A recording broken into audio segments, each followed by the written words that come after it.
अज़ीम। सदक़ल्लाहुल अज़ीम।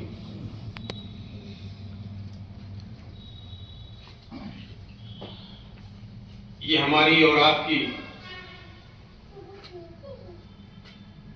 मुश्तरका खुशबख्ती है, खुशनसीबी है कि हम और आप आज दारुल उलूम अनवार मुस्तफा के अंदर एक नहीं 3 प्रोग्राम में शिरकत कर रहे हैं।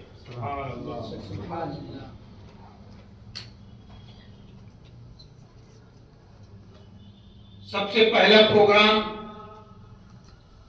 जैसा कि उलमा इकराम के खिताबात और नकीब अहले सुन्नत की जबान से आपने सुना कि आज वो शब है जिस शब में मेरे आका ने रब को अपनी माथे की आंखों से देखा।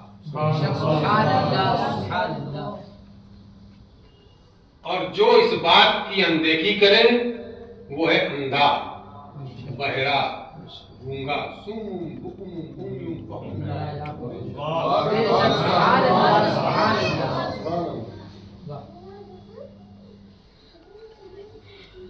और आज ही वो मुक़द्दस रात है जिस रात में हमारे और आपके आका जनाब अहमद मुश्तबा रूही फिदा सल्लल्लाहु ताला अलैहि वसल्लम अपनी उम्मतियों के लिए सबसे बड़ा तोहफा इस कायनात गीती पर लेकर के आए। और वो तोहफा क्या है कि रोज़े अव्वल के जागुदाज वो अव्वली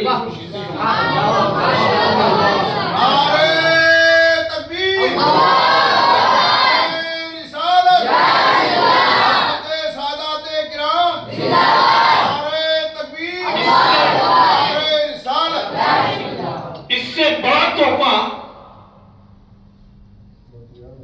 इससे बड़ी अजमत गुलामाने मुस्तफा की और क्या हो सकती।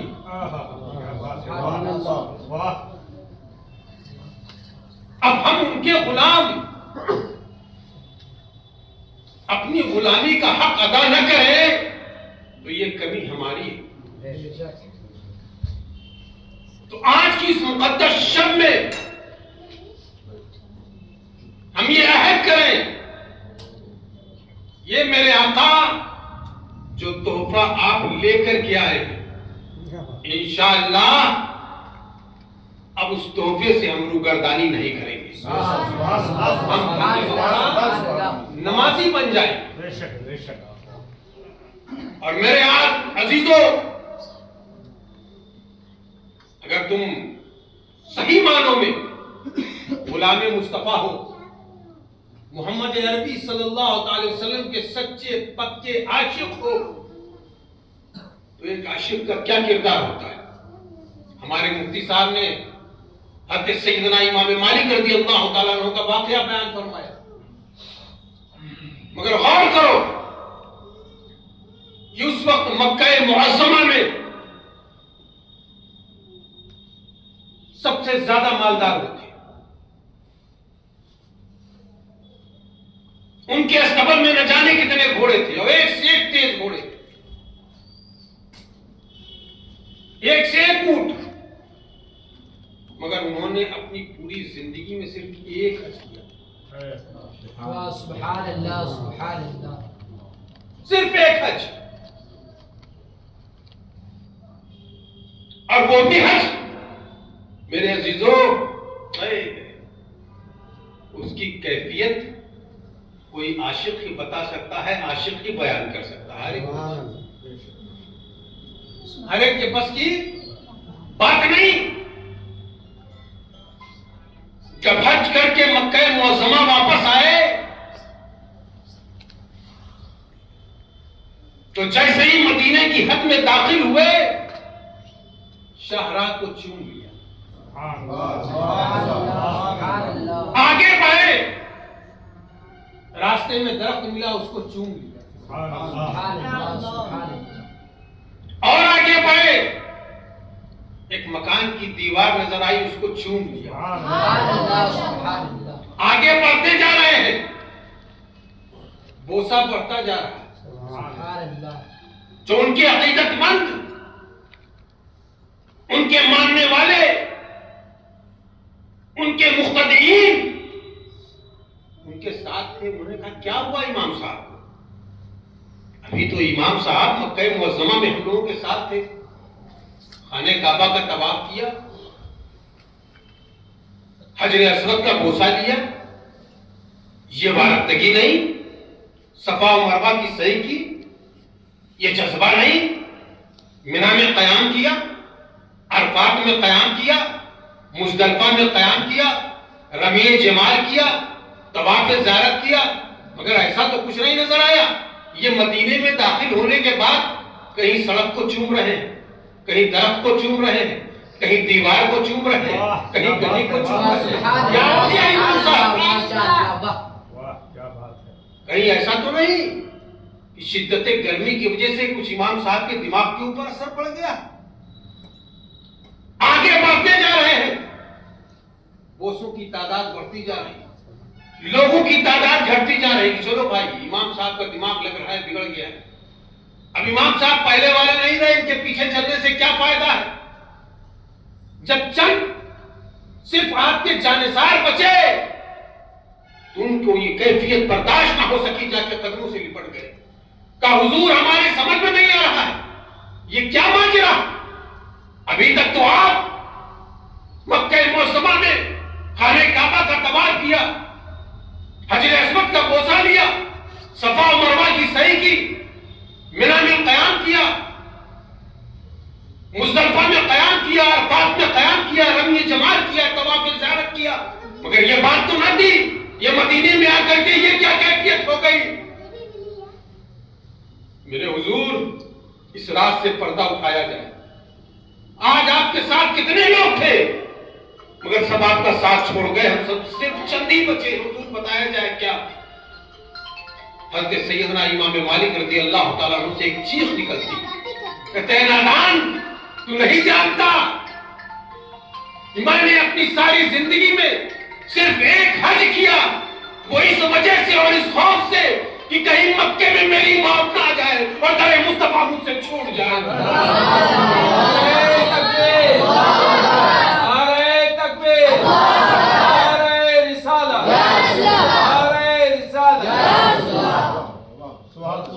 मेरे आका जब मक्के से मदीने तैयबा हिजरत किए होंगे,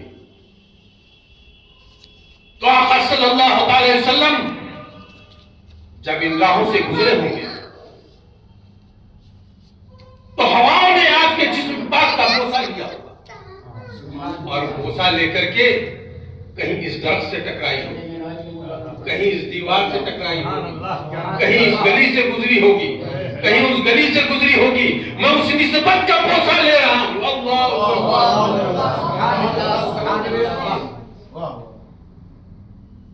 ये आलम है। बच्चों का जो है ना, वो सालाना एग्जाम जो था उसका किस तरीके से उसको रिजल्ट किया जा रहा है। हज़रत सैयदना इमाम मालिक रज़ी अल्लाह तआला अन्हु का इश्क मोहब्बत आज लोग समझते हैं कि सारी चीजें आसानी से मिल जाती है, नहीं मिल जाती। इस आदत बजोरे बाजू नेस का न बख्शत खुदाए बख्शिश।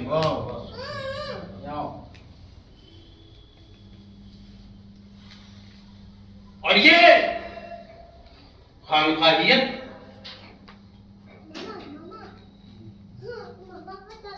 पीरी मुरीदी, मेरे अजीजों, अत्तसव्वुफ कुल्लुहु इखलाक। सुभान अल्लाह, सुभान अल्लाह। तसव्वुफ जो है, सूफी जो है, ये सर से पैर तक मुकम्मल इखलाक, और मेरे आका का सबसे पहला जो किरदार था वो इखलाक था।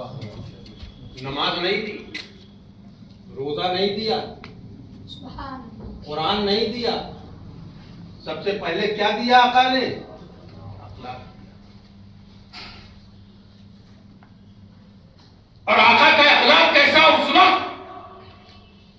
जब आपने नबूवत का ऐलान भी नहीं किया, आप भूखों को खाना खिला रहे हैं। और मेरे अजीजों, मेरे आका पर जब पहली वही गार हिरा में नाजिल हुई, उलमाए इकराम बैठे हुए और सैयदना जिब्रील अलैहिस्सलातु वस्सलाम इक़रा बिस्मि रब्बिकल लज़ी खलक़ ये आयत मुबारका लेकर के आए और सरकार की जो कैफियत हुई, घबराहट, कपकपी, और इसी हालत में घर पहुंचे और मां खदीजा से फरमाया कि ज़म्मिलूनी ज़म्मिलूनी। मां खदीजा घबरा गई, मेरे सरताज की क्या हाल है, क्यों इस तरीके से आप कांप रहे, क्यों इतना घबराए हुए। आपका जब बयान फरमाते हैं कि आज मेरे साथ ऐसा वाकया पेश आया और मुझे खौफ है कि कहीं इस हादसे से मैं मर न जाऊं, फौत ना हो जाऊं, तो मां खदीजा ने क्या कहा था, क्या मेरे आका, आपको आपका रब ज़ाय नहीं फरमाएगा, इसलिए कि आप गरीबों को खाना खिलाते हैं, यतीमों के सर पर दस्ते शफ़क़त रखते हैं, नंगों को कपड़ा पहनाते हैं। आपका वो इखलाक है कि आपका वो किरदार है कि अल्लाह तबारक व तआला आपको ज़ाय नहीं फरमाएगा, बल्कि आपको सरबलंदी अता फरमाएगा। और मेरे अजीजों, खानकाह में भी यही तारीफ, ख्वाजा अजमेरी रहमतुल्लाह तआला अलैह के बारगाह में एक शख्स आया और मुरीद हुआ। मुरीद होने के बाद उसने कहा, हुजूर कुछ वजीफा बता दिया जाए ताकि उस वजीफे को हम करें, हम भी मरजू खिलाफ बन जाए, लोग हमारी तरफ जो है। सरकार गरीब नवाज ने फरमाया कि अभी तो इस काबिल नहीं हुआ है, फिर कुछ रुक। चंद दिन गुजरा कि वो फिर हाजिर बार का हो गया कि हुजूर ने फिर समझाया बुझाया। तीसरी मर्तबा फिर, जब तीसरी मर्तबा वो आया तो कहा, हाँ हाँ तेरे लायक एक वजीफा आ गया। कहा कौन सा वजीफा? कहा देख, राजस्थान के फला इलाके में तू निकल गया और वहां एक कुआं, और उस कुएं में 4 रास्ते हैं, चारों रास्ते से लोग आते हैं पानी लेने के लिए, और तू कुएं की जगत पर बैठ जा, वहां डोल रस्सी सब लगी हुई है, जो लोग भी आए, जवान बूढ़े बच्चे, तू पानी कुएं से खींच और उनके बर्तनों में भरता जा। यही तेरा वजीफा।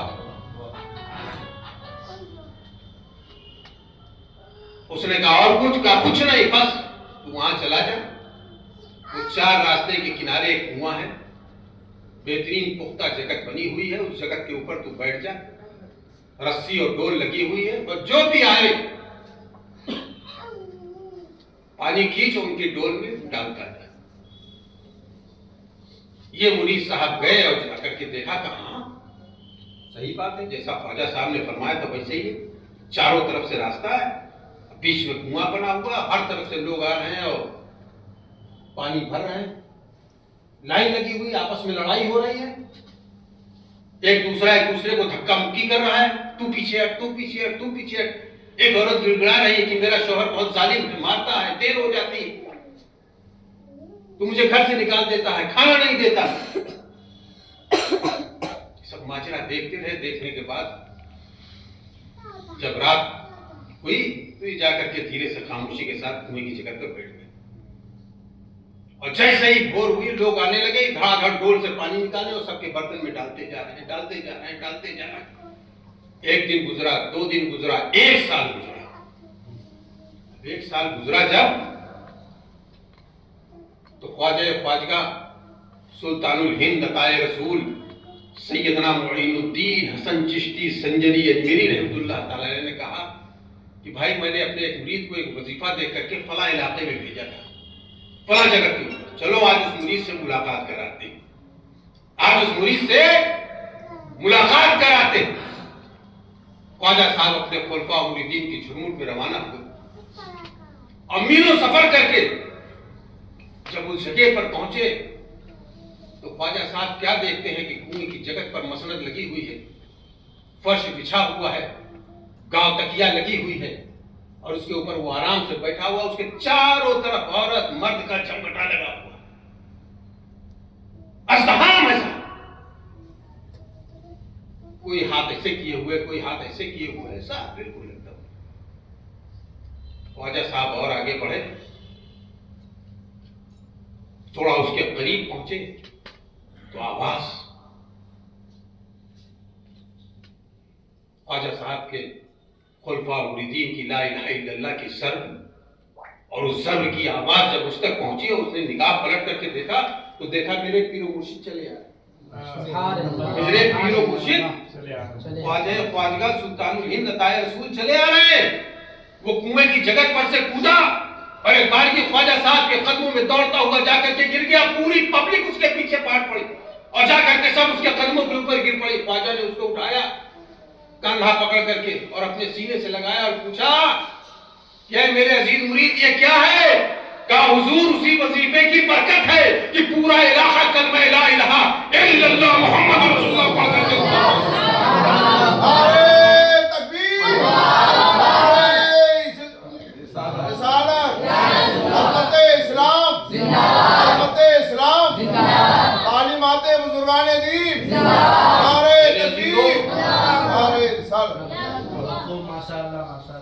ऐसे ही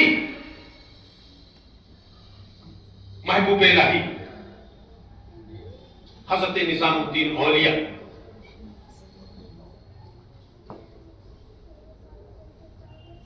जिस जगह पर आपकी झोपड़ी थी उसी से 40 कदम की दूरी पर एक झोपड़ी और पड़ी और आपकी झोपड़ी जानते हैं आप लोग, यमुना के किनारे। वजू करना हो तो यमुना नदी, गुस्ल करना हो तो यमुना नदी, खाने के लिए पानी ले जाना हो तो यमुना नदी। आप बराबर आते थे उतना यमुना नदी से जाकर के, मगर एक चीज के ऊपर आपकी बराबर निगाह पड़ती थी, आपके 40 कदम दूरी के ऊपर जो झोपड़ा था उससे एक औरत निकलती थी और तेजी के साथ अपने मटके में पानी भरती थी यमुना से और तेजी के साथ अपने झोपड़ी में भाग जाती थी, जबकि वहां का पानी खारा था और जहां महबूब इलाही थे वहां का पानी मीठा था। इतनी दूरी में इतना फर्क, वो खारा पानी, ये मीठा पानी, बराबर ये चीज महबूब इलाही की निगाहों के सामने। महबूब इलाही को ये चीज बर्दाश्त नहीं हुई। एक दिन चलते हुए गए, दरवाजे की कुंडी खटखटाई, अंदर से एक औरत दरवाजे पर आई, कहा बाबा जी क्या बात है? महबूब इलाही ने कहा बहन मैं तुम्हें देखता हूं कि तुम रोजाना अपनी कुटिया से अपना मटका लेकर के निकलती और तेजी के साथ यमुना में जाती हो और अपने सामने से पानी भरती हो और अपनी कुटिया में वापस चली जाती हो, जबकि यहाँ का पानी खारा और मैं जहां पर हूं तुमसे 40 कदम की दूरी पर, वहां यमुना का पानी मीठा। तो बहन तुम यहाँ के बजाय वहां से पानी लिया करो, वो मीठा पानी, वो फायदेमंद पानी। वो औरत बोली महाराज मेरा पति परमेश्वर बीमार है और इतना सख्त बीमार है, इतना सख्त बीमार है कि उठ बैठ नहीं सकता, बिस्तर पर पड़ा हुआ है, लबे फिराश। उसकी जिंदगी में अब वो तब लगा हुआ, मैं उसको छोड़ करके कैसे दूर जा सकती? अगर मेरा पति परमेश्वर मर गया तो मेरी सारी मेहनत जिंदगी भर की अकारत हो जाएगी, मैं तो पापी हो जाऊंगी, अधर्मी बन जाऊंगी, मैं कैसे उसको छोड़ करके जा सकती? तो महबूब इलाही ने फरमाया कि बहन ऐसा है कि तुम अपनी मिट्टी बाहर ला करके रख दिया करो अपने दरवाजे पर, मैं रोजाना अपने वहां से पानी भर के ला करके इसमें डाल दिया करो।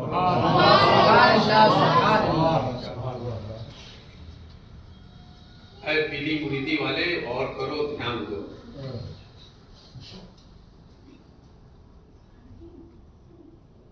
गई रस्म अज़ा रूहे बिलाली महदी।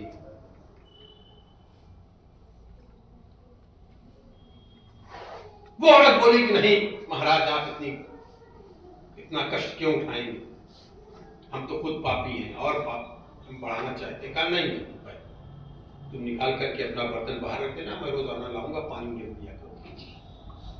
ये सिलसिला शुरू हो गया था। अब उसका पति वही जो बीमार था, उठ बैठ नहीं सकता था, वो बैठने लगा। वो पानी का वो पानी का सर कुछ और दिन गुजरे, बोलने लगा। एक दिन पूछ लिया अपनी औरत से, ये मेरी पत्नी को कौन है जो दरवाजे पर आता है अब पानी दे करके जाता है?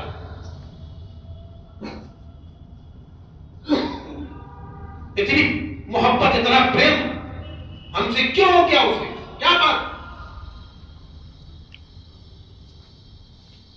उसकी औरत बोलती, ये मेरे पति परमेश्वर वही बाबा जी हैं, यहां से 40 कदम की दूरी पर।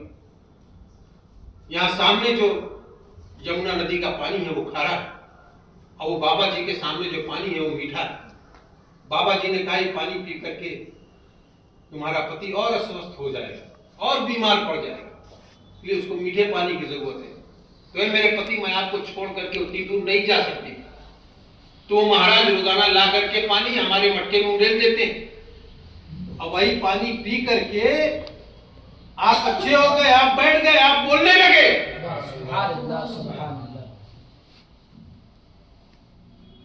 कहा अच्छा, कहा कितने दिन से? कहा महीनों हो गया। तो पानी ले जाते हैं। कहा वो करते क्या है? कहा कुछ नहीं करते। कभी तुझसे कुछ कहा? कहा कभी कुछ नहीं कहा। ठीक है, फिर अब जो आवे तो हमें उनका दर्शन करा। अब जब आवे तो हमें उनका दर्शन करा दो। अब जब दूसरा दिन हुआ तो इसने अपना मटका बाहर दरवाजे पर नहीं रखा, बल्कि दरवाजे पर मटका लेकर के खड़ी रही। और जैसे ही महबूब इलाही हजरत ख्वाजा निजामुद्दीन औलिया आए, देखा तो दरवाजा बंद है, दरवाजे पे लड़की नहीं है। तो आप जो ऊपर एक सत्ता तारी, वह क्या बात, कहीं ये दोनों चले तो नहीं गए, या उसका पति मर तो नहीं गया? दरवाजे की कुंडी धीरे से खटखटाई। उसने आवाज दिया, पति, ए मेरे सरताज। तो बाबा जी आ गए। कहा ठीक, आओ, मेरा हाथ पकड़ो, मैं चल करके उनका दर्शन करूं। कहा कुटिया में चले आए? कहा नहीं, कुटिया में आने की जरूरत नहीं है। वो अपने पति को कंधा पकड़ करके दरवाजे पे ले गई। दरवाजा खुलना था, और जैसे ही महबूब इलाही के चेहरे अनवर पर नजर पड़ती है, उसका पति कदमों में झुक जाता है और कहता है, ए महबूब इलाही, वो कलमा पढ़ाई है जो आप पढ़ते हैं, हम भी इसी वक्त पढ़ करके मुसलमान होते हैं।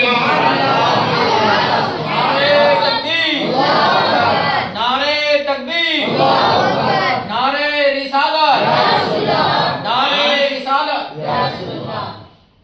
हम जिनका उर्स मना रहे हैं, हजरत मखदूम अलाउल हक पर नबी मखदूमुल आलम का